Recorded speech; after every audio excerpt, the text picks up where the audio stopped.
I'm Mike, and I'm the Chief Investment Officer here at Lighthouse Financial. I'm here with another edition of our monthly market update for December 2023.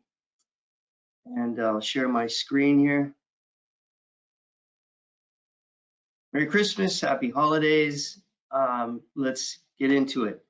It's not just the season, I think, that's upbeat. Just about every investment market, just about every corner of the investment markets is having a pretty good time right now. And here's the year-end rally, right? It's pretty seasonal to have an uptick toward the end of the year. This is a bit more than that, and I want to explain that. The Dow and the S&P 500 are up about 16% since October 27th. Bonds are rising too, and so if you have a bond fund that's been pretty much consistently losing value for the last couple of years, well, this is your day. Things are turned around. And one big reason is that the interest rate script has flipped.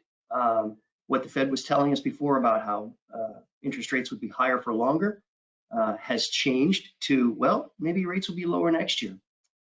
Inflation clearly slowing down, and in some cases, which we'll get into, we're seeing deflation. That has changed everything. Meanwhile, the economy and the job market are pretty resilient. They're slowing a little bit, and that's what it is. We'll talk a little bit about that, but very few people, pundits or investors and strategists, analysts are predicting a recession next year. So I want to show you what I mean by rally mode. The blue line is the U.S. bond market. The black line is the U.S. stock market. And since the October lows, the S&P 500's up almost 16%. What I call the AG or the AGG, that's a broad swath of the U.S. bond market. That's up 6.5%. Pretty big move for bonds in a couple of month time period here. So you can see this chart shows that toward the end of October, everything turned around, and when it did, it turned very sharply. So let's talk about why. I think the big thing is that inflation continues to slow. We've had some more data since we spoke last month. The black line here is the CPI, or Consumer Price Index. That's retail inflation, and edging a little bit lower to a 3.1% annual rate. Core CPI in the blue is 4.0. It's a little higher, but for reasons I don't want to get into right now, that's probably a less reliable source of what real underlying inflation looks like right now. I think we're closer to 3. Other measures confirm that, and the Fed target down there in the red is 2%. So how quickly will we get down to that 2% target? My view is that it could be sometime mid-year in 2024. There are some categories, by the way, seeing what they call deflation, which means not only is inflation slowing, but prices are actually now falling. And of course, we know prices, as of a couple of months ago, prices were in general like 25% higher than they were pre-COVID for a basket of different consumer goods. Well, we're starting to see some things fall back. So up on the upper left here, this is food at home, and eggs are down 22% in November versus a year ago. Lettuce down 10, apples down almost 6, and you can see frozen fish and seafood down 2.6. So prices are falling in this area. Now, you contrast that though with food in restaurants, and that's a whole nother story. Inflation there is slowing, but it's still above average, and that's been stubborn. What else is falling? Well, energy prices, and you can see down there in the lower left, gasoline prices and heating oil prices falling pretty precipitously. I will say, however, that piped natural gas, utility natural gas, still rising and at an above average rate. So again, some categories are sticky, but others are falling. On the right-hand side here, this is just sort of mismatch. Here's a mishmash of different prices that are falling. Airfare down 12, car and truck rental down 11, major appliances and televisions and computers down anywhere from 5 to 10%. and furniture, of course, down 5. So, I think one of the most frequent questions I'm asked these days by clients is, so when do we get to a point where prices are actually falling back toward sort of where they were pre-COVID? And I don't think prices are going to make it all the way back there. If they do, if over the next year or two you see prices falling back to where they were pre-COVID, that means we're having a recession. I just don't, as I've stated in earlier market presentations, I just don't see that coming. The data doesn't show it anyway.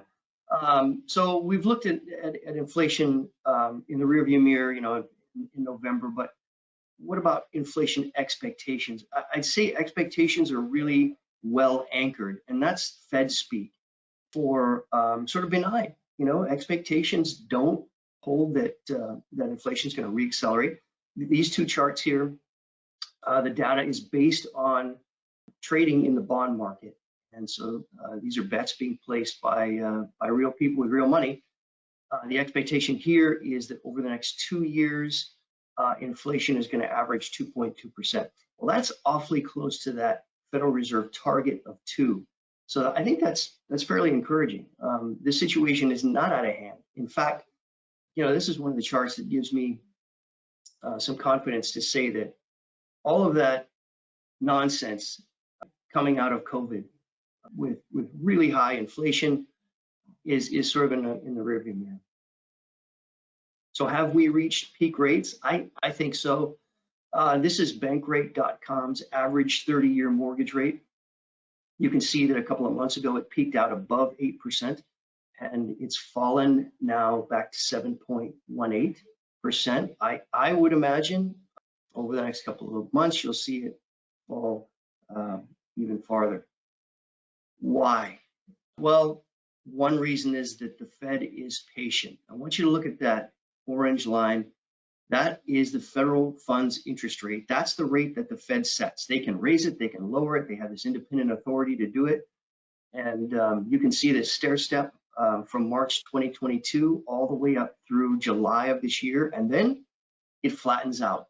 The Fed has declined to raise interest rates since July, and that includes their most recent policy meeting, which wrapped up last week. Why have they stopped raising interest rates? Well, kind of looks like they're winning the war on inflation, and also they see growth in the economy slowing a little bit recently, and that gives them a little bit of pause about continuing to restrict growth in the economy. You see where that orange line is at 5.5%, they call that restrictive. In other words, if they were to keep rates here forever, they would eventually probably drive us into recession. It's restrictive. It hampers economic growth in this country. So they don't plan to keep it there forever. They just needed to knock down inflation before they could go to neutral, where they are now. And next step is to start thinking about, well, can we lower rates so that they are not so restrictive? Bring them back into the zone that they call, this nebulous zone they call, neutral. What is that? I don't know. Is it 4.5%? Is it 4.75%? I don't know, but it's lower than where it is now. So you can see the blue line in this chart is the bond market's reaction to what the Fed is doing. And the bond market sniffed it out a couple of months ago and said, you know what, rates aren't going higher. We've probably reached maximum rate for this cycle. And so you can see the bond market responding, and interest rates are falling. The 2-year Treasury note yield was yielding well over 5% a couple of months ago, and now we're at 4.44% and probably falling. Now, the Fed's meeting that they just wrapped up last week, I want to give you a takeaway message, and I think Jim Cramer at CNBC, I think he said it most succinctly.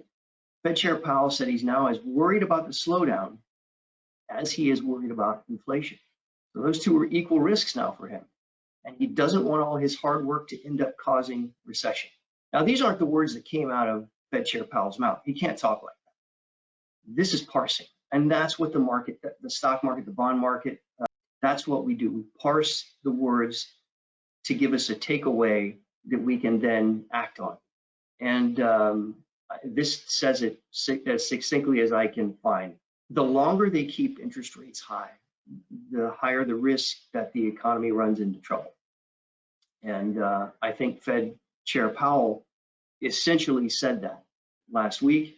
And actually, he and his colleagues at the Fed are now predicting that rates will be lower next year than they are now.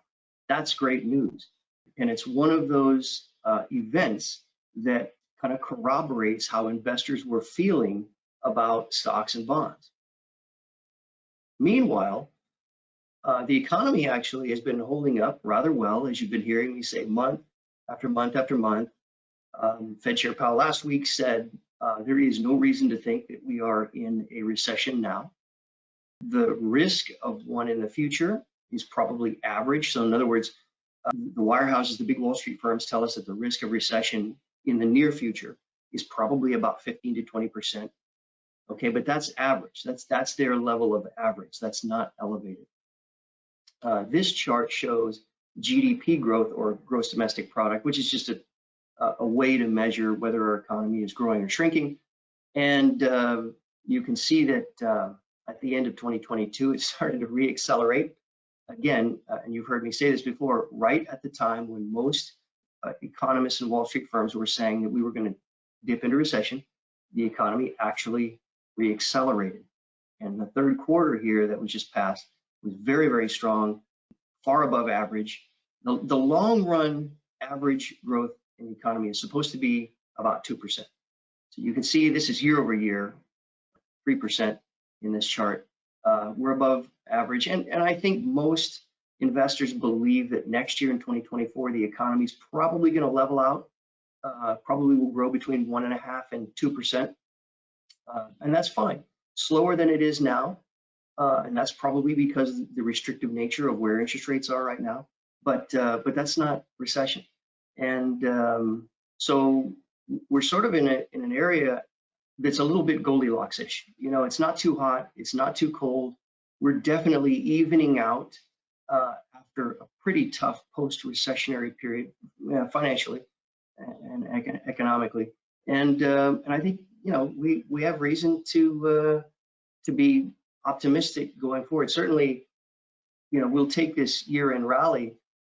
It set aright, I think, a lot of things. I think most stocks in the market were underpriced a couple of months ago, and that's not the Googles and the Nvidias and Teslas and Microsofts of the world, but most stocks up until recently were pretty undervalued.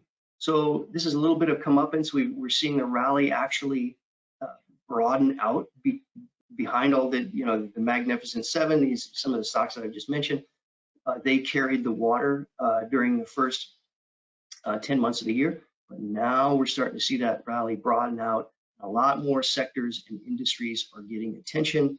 And as I said, it's encouraging to see. So we'll take it, and we'll enjoy the holidays as we come into the end of the year. Thank you very much for watching, and we'll be back next month in January. Bye-bye now.